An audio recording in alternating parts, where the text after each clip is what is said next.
Well, thanks very much for the invitation to speak to you guys. It's always great to chat, although I'm still not that used to Zoom and Team. I prefer the face-to-face, and the technology never seems to quite go right. Anyway, hopefully this will work. Sure, But sure. yeah, so basically, I've been in the field of sustainable design, I suppose, for 25, 30 years. Um, Used to work in big practice in London and then started my own practice about 20 years ago. And yeah, I guess what we like to focus on as a small company, we really like to be hands-on and just get back to that craft, local things, local materials, and find buildings that respond immediately to their location, not just the building form, but also other things like construction and operation and things like that. So I'll just share with you some thoughts that I've got at the moment about where we're heading to. So, designing for life. Why do we say designing for life? And actually, Simon, your first question was about sustainability. It's all about words, I think. What I've noticed in the last 30 years is the words change. The intent, I think, doesn't change. We're all striving for a certain thing, but we find it very difficult to vocalize that and put that into words. And as somebody said once, the trouble with, say, a word like sustainability is if, for instance, you were, I don't know, the best man at your best mate's wedding, you haven't seen him for 10 years, you bump into him in the street, and then you say, "How's the marriage?" And he says, "Sustainable." You kind of feel not so confident with that.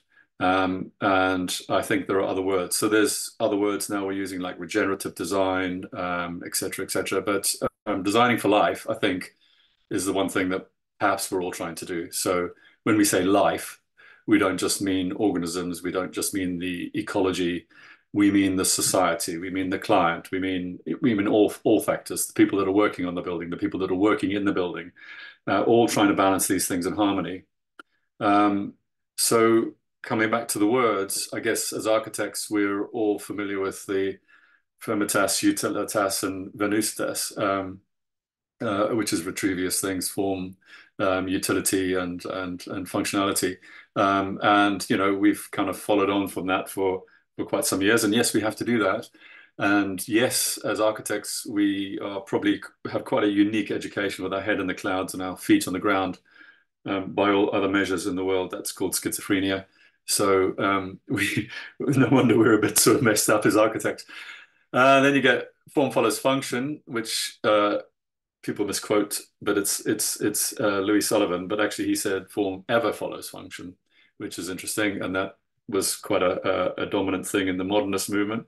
Um, then we get other people who are not architects or designers who are working in the field of biology, and there's some really nice quotes there from, say, Edward Wilson, which is just trying to get us to realize who we are in the natural system and how we tap into that and how we create within that to make it flourish. We'll come back onto that later.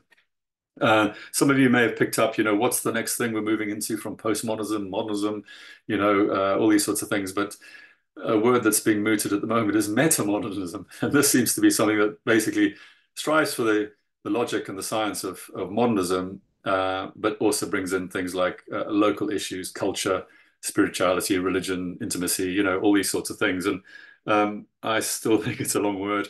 But anyway, we're looking for the words. We're looking for the words. And sometimes maybe the words don't exist in English, and we have to find ways of saying things in new ways. But really, what I wanted to talk about today was, as architects, we're not really educated, other than through the crit process, to tell a compelling narrative. And sometimes when we do tell a compelling narrative, we are telling it from the point of view as an architect and how we like to think and how we like to talk amongst each other, how we like to express ourselves in books and media and stuff like that. Um, and I think, when we look back on all the things that bind society and culture together and make it flourish, it is narratives, it's storytelling.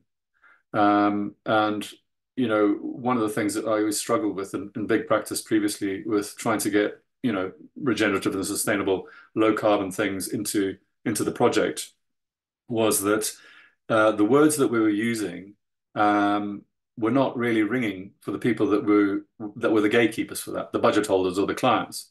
And actually, they speak a completely different language. they speak a language of value and finance and things like that. So I began to think that, we need to find a way of telling compelling things to them, but at the same time would meet all these other things that we're talking about for designing for life. And I think that's the thing that fascinates me at the moment. How do we tell stories?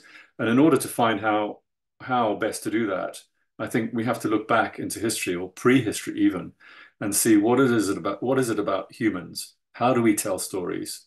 And how do they engage people? How do they make society bind together?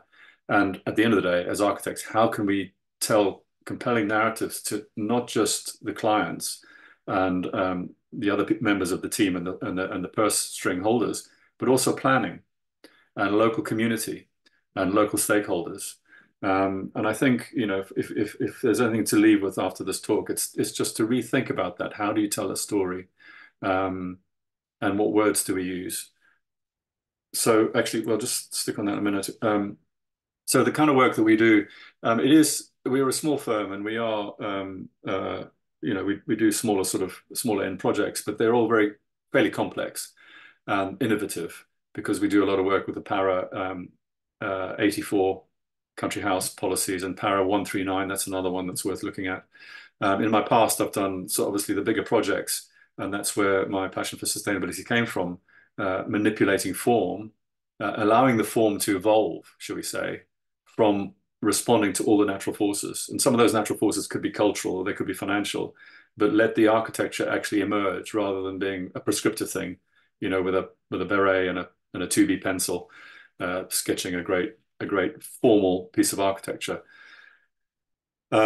And one of the ways that we try and engage with local stakeholders is in regards to innovation. It's not just about technology, or as you can see, some of the geometries here are fairly complex, and that's sometimes what clients want. But how do we engage more at a more primitive level and a local level to say, how can we get our materials? What can we use locally? So whether that's straw bale buildings, or again, just using clay. Those images on the left-hand side are chalk blocks that we use just from the site, compressed. And the ones on the top left are just going to the local brickmaker and saying, can we have your waste? Because what he's going to do is he's going to turn that into what you see on the right, just crushed aggregate for the roads. It's totally devalued, but all the carbon's gone into it. And how do we bring these stories together and use technology, whether that's computers or VR or other tools to help us tell these stories. And then on top of that, how do we engage with the living systems that are already there on the site, whether they be national, international, or just local, and bringing in biodiversity is something that traditionally has been part of the countryside, managing countryside for generations, centuries, for the history of man, really. And we need to start thinking about how do we do that? How do we integrate these things back into buildings in such a way that actually we're not destroying the building, because that's what people are fearful of. I just found these recently as well. So this first one was 2007. The other one was 2004. So this story is a story we've been telling for a long time. And, things are changing, but it's very slow, and it needs to be a lot faster. And I think, we need to pick up on how to make that acceleration at the moment, how to enable not just ourselves, but all the people that we work with to buy into this kind of thing. Including the TikTok thing, people are beginning to think like, what's it all about? Where's the meaning and where's the hope? And I think, if you're going to sell regenerative design, designing for life, it's got to be something that has a foundation of hope, because otherwise, we might as well shut the door and switch off the lights. So how humans have been telling stories, all the way back 30,000, 40,000 years. And I find these strangely but utterly beautiful things that you think these are fairly primitive people, but there's a level of sophistication there that's going on. And what I find fascinating is that I heard somewhere recently that the first recorded use of tools in terms of flint pieces was about 3 million years ago, and with pre-humans and early humans and things. But what's remarkable is the first recorded use of a stone axe is 2 million years later. It's taken 2 million years for someone to say, I've got some IP, I've worked it out. Here's an innovation. Let's put this on a stick. And the reason is people didn't have communities to transfer this knowledge. The communities weren't big enough and able to bind, and the language wasn't there. But the way we've always told stories is the thing that captivates everything, captivates people. And I think I heard also recently that it was quite a remarkable statement about the 2016 election in America, where they were talking about the difference between, the Republicans and the Democrats. They're saying that Democrats had all the right points, they had all the right facts and figures, and they all had the right things to say, these are the kinds of things, these are the imperatives that we need to engage with. And to all intents and purposes, that basically they were correct in what they were packaging up. But on the Republican side, they just said, make America great. And we, as engineers and architects, sometimes have to find a way of turning those facts and figures and the metrics and the techniques and things like that into something that has a story that a simple story that people can buy into. This is, I'm not sure if many people know about this. This is a place called Göbekli Tepe, which is in southern Anatolia in Turkey. And this is the oldest architecture. This is the oldest built forms that have so far been recorded, and only fairly recently. And people don't understand it. They don't know what it's about, but it's a huge settlement, and these things are huge. They're about 40 tons, and no one really knows what's going on. The energy and the management and the food resources and all the other resources that are required to do this on such a massive scale requires vast numbers of people to get behind something. So something was compelling enough for them to do this. And what's really interesting is this is 9,500 BC, whereas the agricultural revolution was around about 6 to 7,000 BC. So it's turning everything on its head, and the jury's out at the moment. Which came first? This, agriculture. Then you got the city, and once you got the city, you had a group of people who could do things that didn't have to involve farming. But now people are wondering that, like, how did these people get together? Where did they get their food resources from? Because obviously some people would have to be specialists. So the one I find quite fascinating, and obviously this is the one that's probably foundational for all the the faiths of the three major religions from the Middle East. But in terms of the Western culture, this narrative of a garden and stewardship, and actually at the end of the story, this beautiful poem about the order of things, how things are and how they should function, and how the order goes, and where humans are in that place, in that story, in that poem. But it's compelling because it's an affirmative thing. It's a very beautiful affirmative thing, but it's also saying the garden has to be extended. Because obviously the garden, outside the garden sounds like chaos, inside the garden sounds like some sort of order. So when we talk about working with nature, you know, we could talk about, we've got to be careful when we talk about biomimicry and biophilia and all these things. And there's lessons to learn. We have to get plugged into nature's way. But again, it needs to be stewarded, because if it's not stewarded, human society can't thrive. We could talk about COVID. We could talk about all sorts of things. They're also nature. But what is it about the grain of it? And for me, it's almost like an algorithm of how does it function, and so parsimoniously. And this is a compelling story, I find. And there are many other stories around the world, and it's worth digging into some of those. Um, and past experience working on the Eden Project as well, trying to convince people to do something like that is quite a hard thing. But once you break down what you're trying to do into, and for us, every time we do a project or we've got a pitch to planning or client or whatever, we try to get at least 10 compelling stories, 10 compelling narratives. In this case on Eden, it was a case of, the pressure from economics, from banks and engineers and everyone saying, it's got to be utilitarian. You can't afford this. You can't do that. How are we going to get these pieces down the road in Cornwall? And how and as architects, how the heck are we going to make that into something that's beautiful and eye-catching?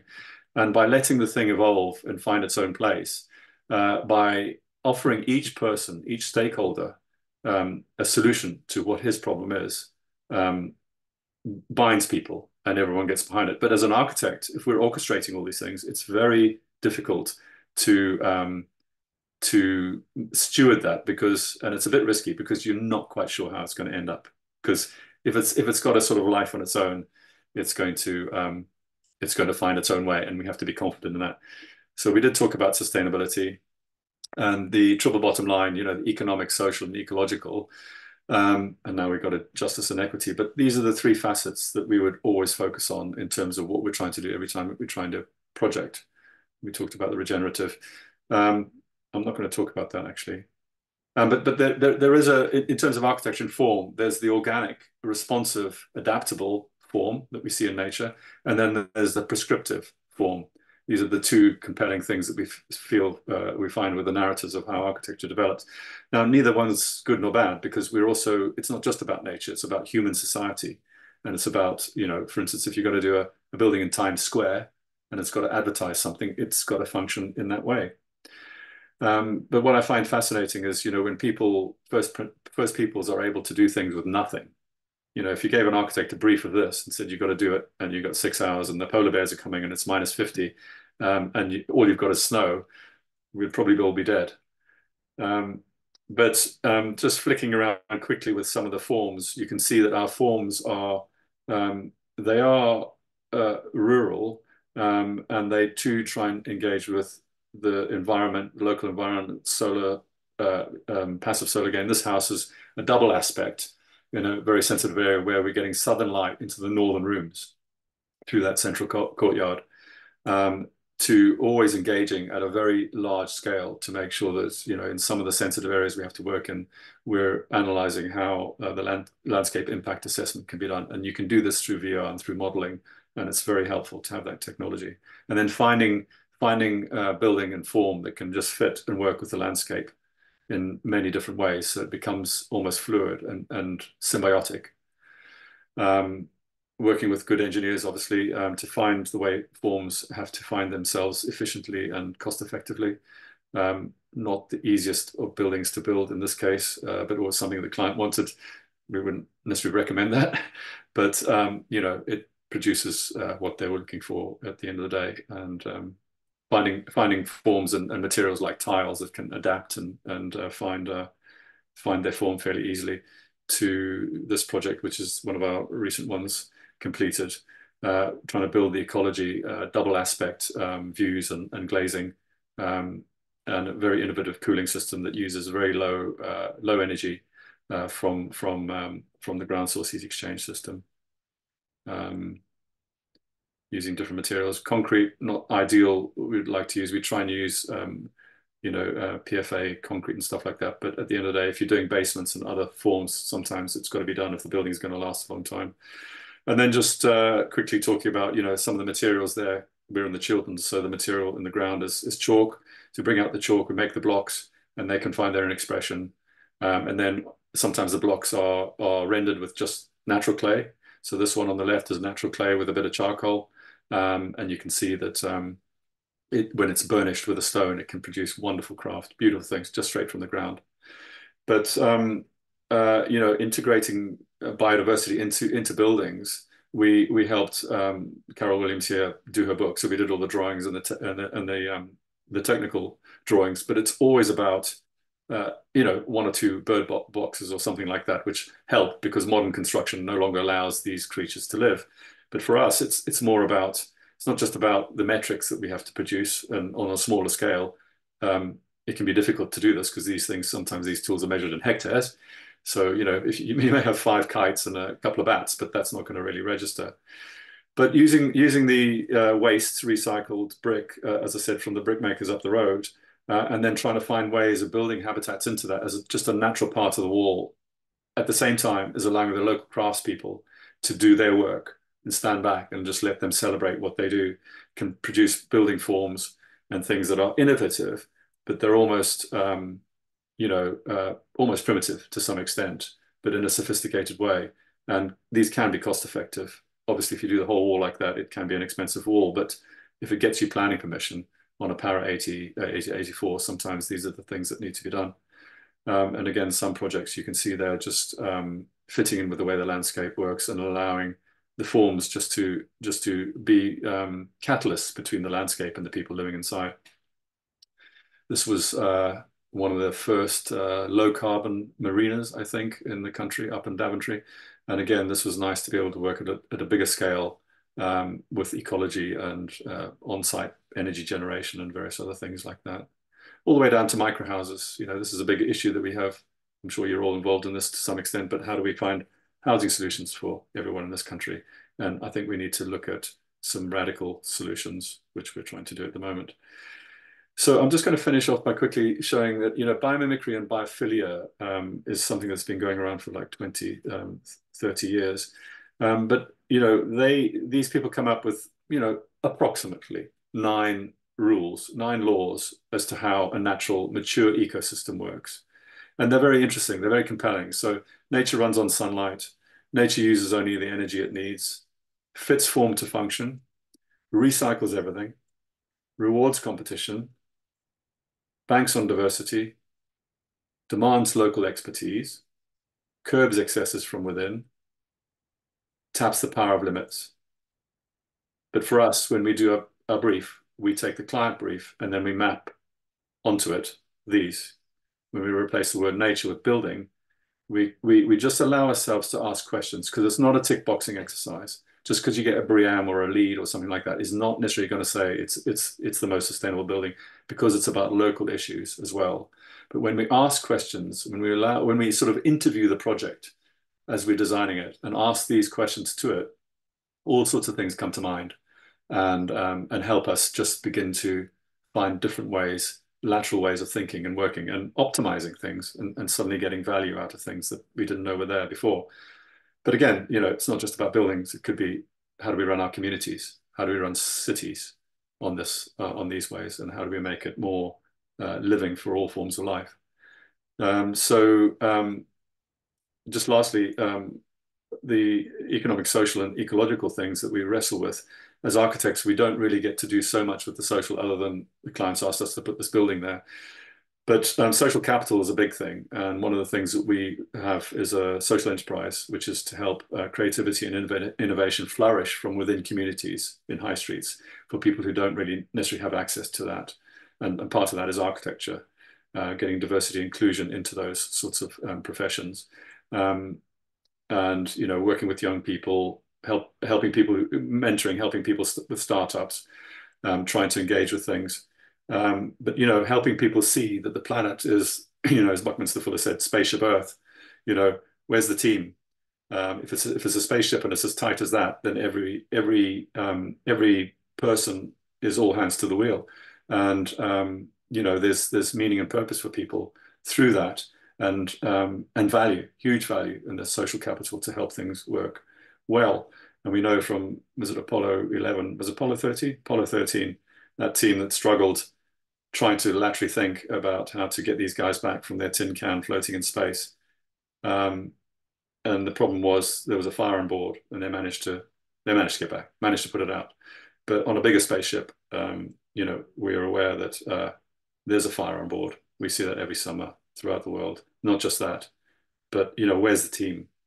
And we would advocate that the team is the next generation and our teams that we're already stewarding and looking after. How do we get these people to take on board that mission? It's more than just being a designer. It's almost like you're a planet pilot. And just to finish, you know, taking Earth, you know, it's been around for 6,000 years, a clay brick, still valuable. Sometimes it doesn't need to have carbon put into it, and it can still work hugely. And it's the most abundant thing on Earth. So, you know, there are some natural things to think about in terms of the way we use materials efficiently. And it's not just about, you take the dust, you form it, it's got utility, but we must remember it's going to return to dust. And when it does, it needs to be benign. So we need to think of that whole life cycle thing. And if you're interested in any more, we are DLab, through DLab, we're putting on a conference on the 20th of June in Stratford on the Olympic Park, Designing for Life. This was last year's one. We're still just working on what we're going to be doing with this one. It's probably going to be called Co-working, Designing with Nature. But if you are interested, sign up to the DLab newsletter. We'll keep a lookout for posts, and we'd love to see you there. We'd love to continue the conversation, and let's see where it goes. Thank you. Fantastic. Cheers, David. Yeah, by all means, just going back to your co-working Designing for Life conference, share the details with me, and I'll post it on Okay, great. work. It would be great to give people the opportunity to go along to that. Yeah, really interesting presentation. It's quite nice for us to see something different where you're we don't tend to have presentations that are so thought-led, as it were, in terms of trying to get us to think about the wider picture and right. Defining us as planet pilots. I don't think that's come up. So, yeah, yeah, it's quite yeah. It does get you thinking. If anyone has any questions, please pass them. Please put them on the chat. In terms of, I get the Eden project, and the project's aiming to have at least 10 stories, 10 tiers, and the many stakeholders. I completely get that, and the way that biomimicry and biophilia helped shape the Eden project's design and everything that you were doing there. When it comes to, say, like Para 80, Para 84, it was interesting to see at the end where you're using the leftover bricks to create natural habitats, which you don't often see. So that was interesting. But in terms of when it comes to building stories and creating stories, and for the good of society, how does that square with like people who are building these quite impressive, amazing houses? I mean, which the story seems it's about them, isn't it? Where else does that come into it? You gotta it's the judo approach to you have to use the leverage and the weight of what you think is the opposite of what you're trying to do. Okay. Yeah. So the reason that we like to do this is because I found that working on the bigger projects, it is really, really difficult to get through things that are slightly left field or looking at alternative ways of doing things, because it's just not the established way. No. So I showed you a picture of a straw bale house we did a long time ago. And that was one of our first projects where this young lady wanted to build. She wanted to build it herself, and she was amazing. But then halfway through, just about starting to do the walls, she came back and said, "No, we can't do straw bales." And the reason was can't get a mortgage. And so most people would stop at that. But if you push forward a little bit and say why, and speaking to the mortgage company and stuff like that, it's basically because it's an uncertified product. And it's organic. But we say, well, it's been used for 150 years in America. It's all fine. There are ways of dealing with this. No. So once we realized what their concerns were, we said, well, what about if we clad it with timber? And they said, well, yeah, that's probably okay. And then suddenly you can get a mortgage. But they didn't say that at the beginning. So it's not just about trying to get ideas through that we think can work, especially on the housing side, micro houses or all these sorts of alternative ways of doing housing. The system and the establishment and the infrastructure and the certification and the finance and everything like that, they're not there. There's a lot of catching up. Even the law sometimes hasn't caught up. So the reason we do the Para 80s or Para 84s, we enjoy that, is because even though the client, it is some, I mean, and we know that all the great buildings that we love throughout history, whether it's the Medicis or whether it's the Rothschilds up the road or whatever, they've all done that for their own, whatever it is they've got in their span of 80 years. But after that, it becomes part of the cultural heritage and it pushes things forward, like the Renaissance and things like that. So we try and capitalize on that. And the one thing that most clients are aware of, well, they have to be aware of, is they're going to take on a Para 84. You almost get no say. If you really want planning permission on the site, you're going to have to do something that is not going to be conventional. And we then start using those projects to demonstrate, for instance, those chalk blocks. No house builder around here is going to let us do that. But now that we've done it and we show people and we have the metrics, this is how long it took, this is where it came from, this was the cost, this is the effect, this is the health. People can see that, they feel a bit more confident.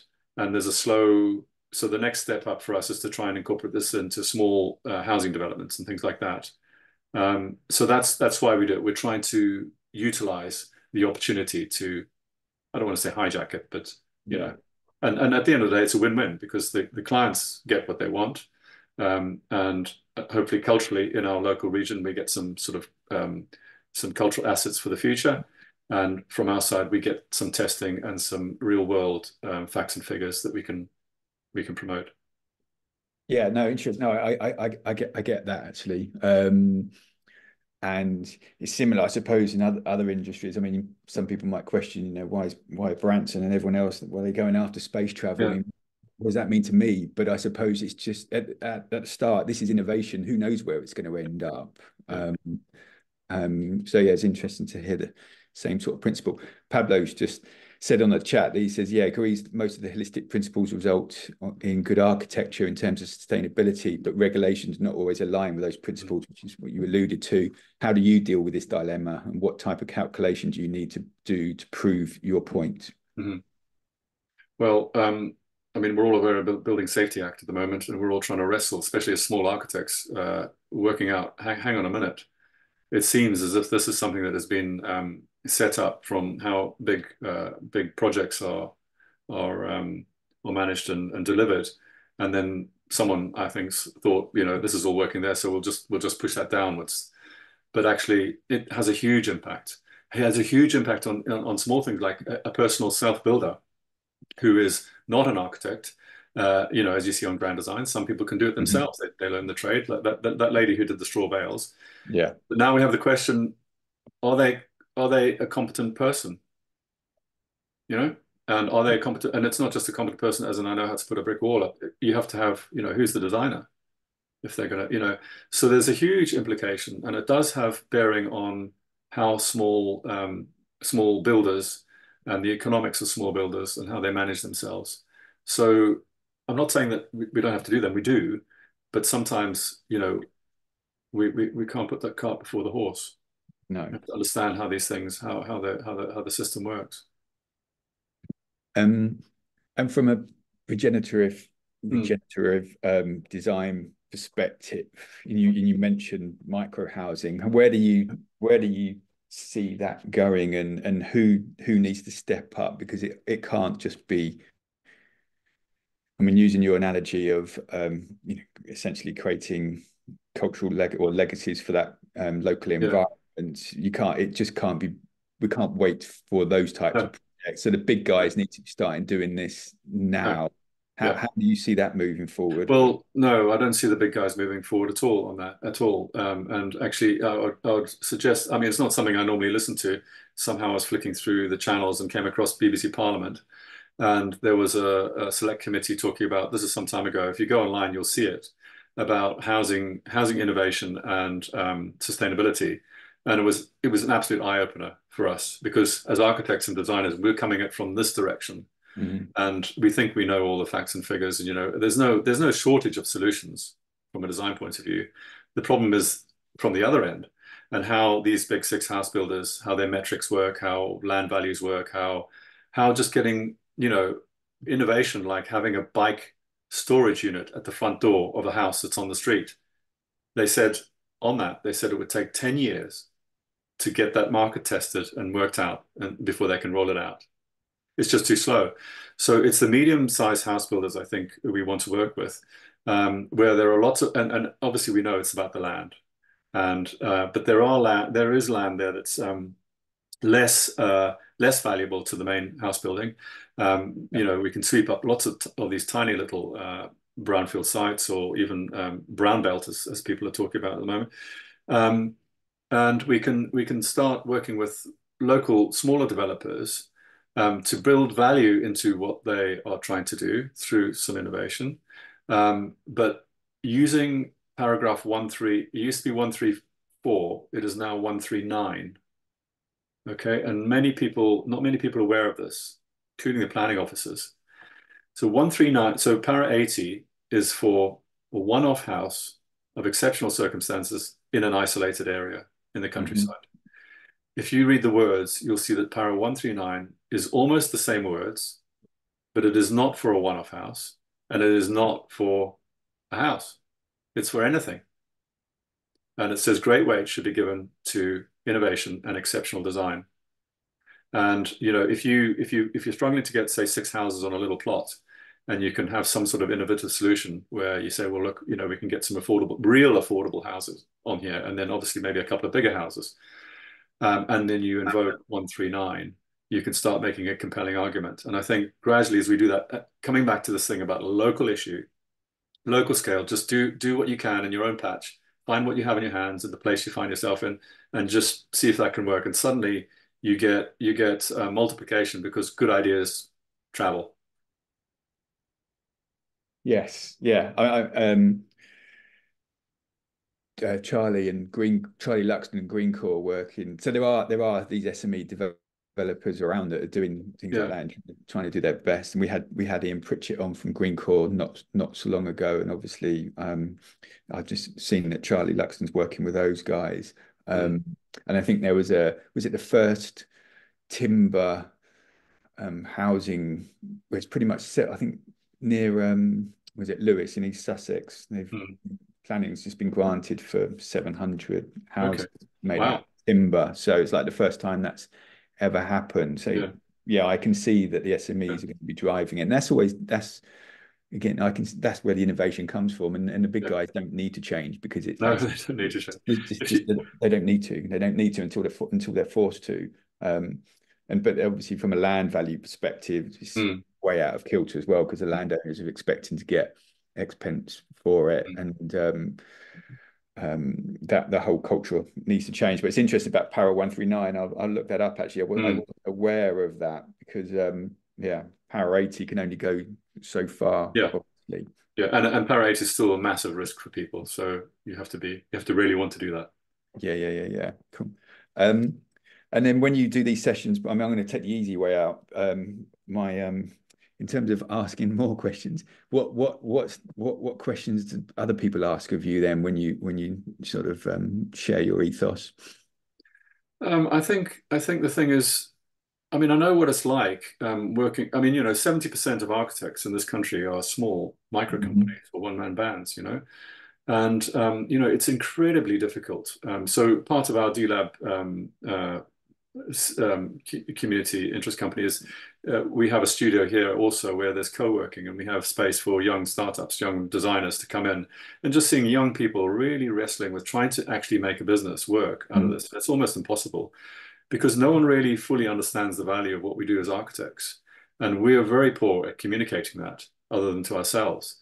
And it comes back to that storytelling, that we were talking about earlier, like what's the value that we can add? And I think, most of these guys, they just want to get something. They're compelled to want to do something from a regenerative or designing for life point of view, but they find it so difficult. It's almost impossible because everything conspires against them, particularly once Mhm. you come out of the cities and you're in the rural areas. It's very difficult planning wise. Um, and that's the thing is, what's the trick? What's the key? How do we do this? And the one thing I could say is just, try, if you use those 9 laws that I brought out, or find your Yeah. own, whatever, and just have another thing mapped onto your brief that you can just ask questions. You may not know anything about it, but ask the question and then and help and get your team to help you find out what's the answer to this. And there are some answers. And if you just try and do one thing, the client doesn't even have to know, planning doesn't even have to know, no one has to know, but just try and get one thing in just to test it. And you'll Mhm. find that those things begin to multiply because after the whole thing's done and dusted and everyone's happy, you go back and point to it and people go, oh, that's a good idea.